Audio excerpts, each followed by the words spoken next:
ставот наш е за бойкот, токму поради тоа. Значи не од тоа нели кои се кандидатите и што тие би направиле, туку дека секое учествување во избори кои што ги организира окупаторска нелегитимна власт значи не успех, значи нивно легитимирање и признавање, значи соработка со истите, а ние не сакаме да соработуваме, затоа што ние не сме колаборационисти, ние сме суверени и сакаме да си го вратиме нашето суверено право онаму каде што припаѓа во рацете на македонскиот народ и суверен на Република Македонија. Се разбе искрадоа, дојдоа да го искрадат и нашиот тука бранителски што беше кампус и имотот,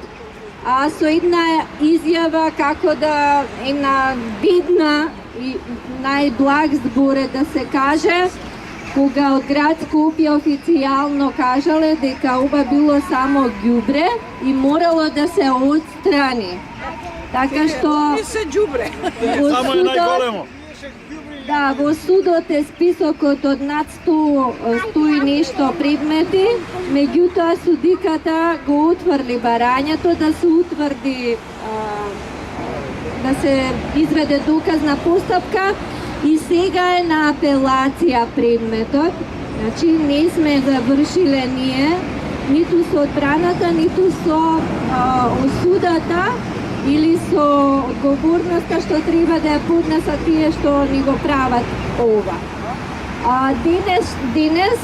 посакувам честит среќен празник